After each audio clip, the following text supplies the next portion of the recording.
اور میری بے درد نگاہوں میں اگر بھولے سے، میری بے درد نگاہوں میں اگر بھولے سے نیند آتی بھی ہے تو اب خواب کہاں آتے ہیں۔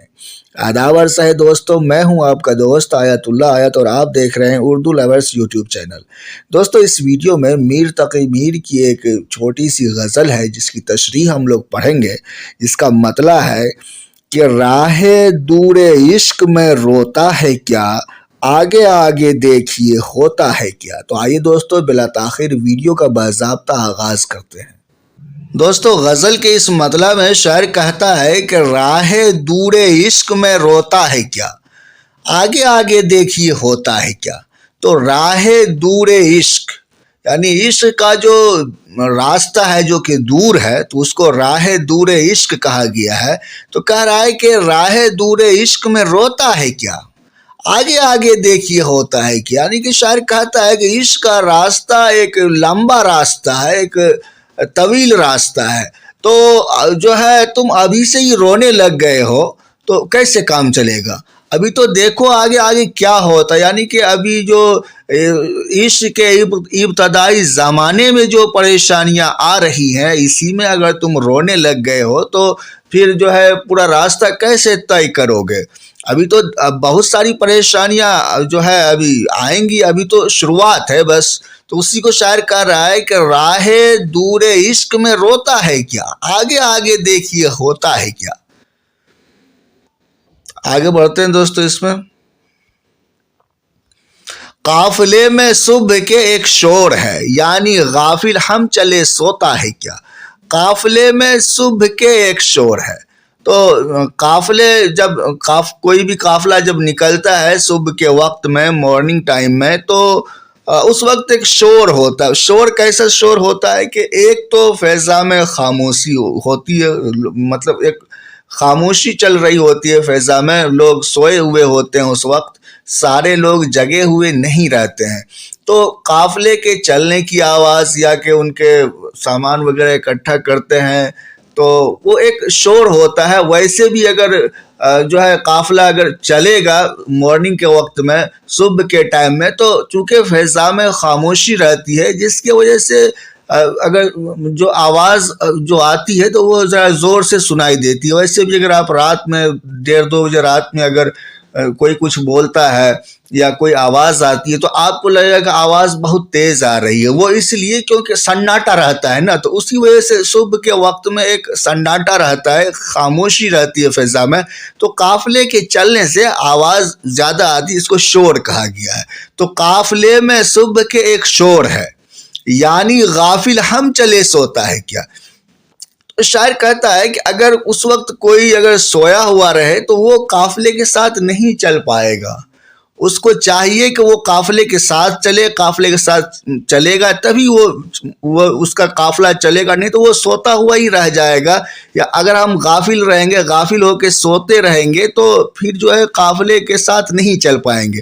دراصل شاعر کہتا ہے، دنیا کی طرف اشارہ ہے، اس میں کہا گیا ہے کہ بھائی اگر آپ دنیا میں رہتے ہیں تو دنیا کے قدم سے قدم ملا کے چلیے، اگر آپ ایسا نہیں کریں گے تو آپ پھر جو ہے پیچھے رہ جائیں گے، کچل دیے جائیں گے، کیونکہ دنیا بڑی تیزی سے آگے بڑھ رہی ہے، تو آپ کو دنیا کے ساتھ چلنا ہے۔ اگر آپ سوئے رہیں گے، غافل رہیں گے، قافلے کے ساتھ، دنیا کے قافلے کے ساتھ نہیں چلیں گے تو پھر آپ پیچھے رہ جائیں گے۔ تو اسی بات کو شاعر نے یہاں کہا ہے کہ قافلے میں صبح کے ایک شور ہے، یعنی غافل ہم چلے سوتا ہے کیا۔ اس شعر میں دیکھیے دوستو کہ سبز ہوتی ہی نہیں ہے سرزمیں، تخم خواہش دل میں تو بوتا ہے کیا۔ تو تخم خواہش کہتے ہیں کہ تخم کہتے ہیں بیج کو، اور خواہش کہتے ہیں تو خواہش ہی ہے، تو کہتا ہے کہ خواہش بونا، تخم خواہش، خواہش کا بیج بونا یعنی کہ خواہش پیدا کرنا۔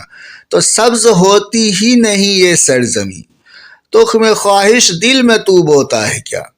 تو ظاہر ہے مطلب کلیئر ہی ہو گیا ہوگا کہ جو خواہش انسان جو ہے دل میں پیدا کرتا ہے تو وہ خواہش جو ہے اس کا انت نہیں ہے۔ آپ جانتے ہیں کہ ایک خواہش پوری ہوتی ہے دوسری آ جاتی ہے، دوسری پوری ہوتی ہے تیسری آتی ہے۔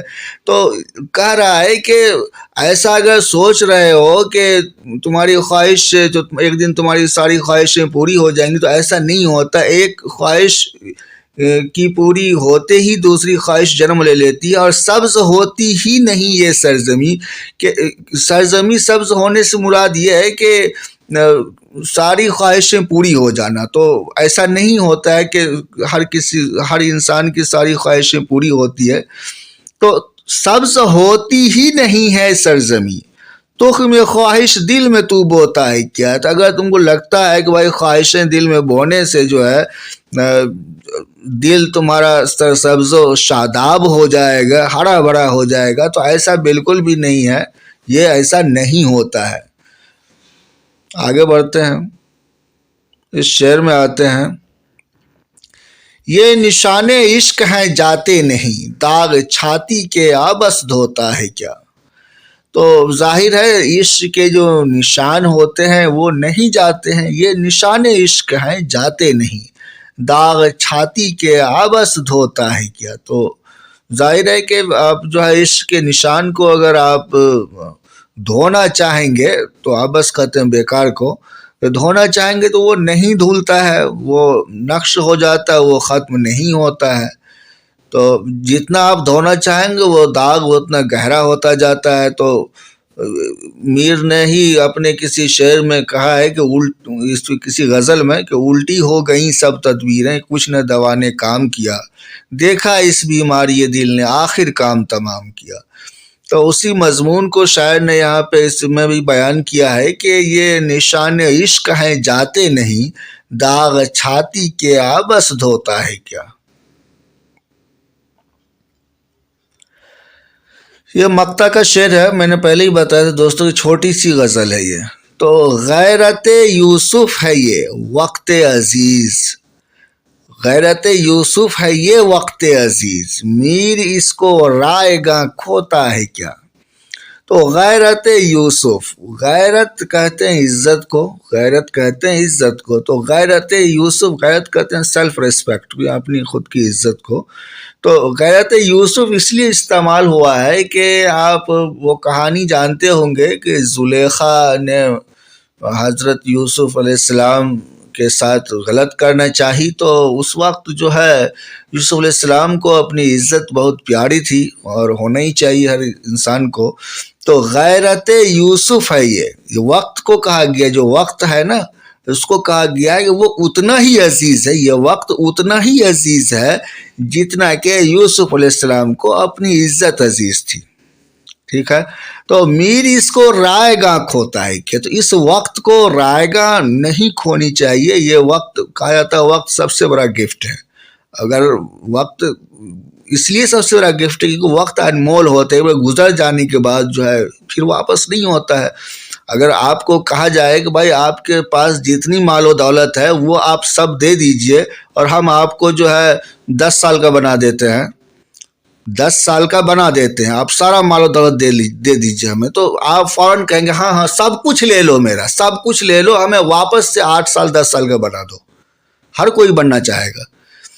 تو یہ ہے کہ اسی بات کو شاعر نے اس میں کہا ہے، وقت کے امپورٹنس کو بتایا ہے کہ وقت انسان کو اتنا ہی عزیز ہونا چاہیے جتنا کہ یوسف علیہ السلام کو اپنی عزت عزیز تھی۔ تو میر اس کو رائے گاں کھوتا ہے کہ اس کو رائے گاں نہیں کھونا چاہیے۔ تو یہی بات ہے اس میں، اور کچھ نہیں ہے۔ تو چھوٹی سی غزل تھی، اور ملتے ہیں کسی نئے ویڈیو میں۔ چلیے اپنا خیال رکھیے اور میرے لیے بھی دعائیں کریے، انشاءاللہ پھر ملاقات ضرور ہوگی۔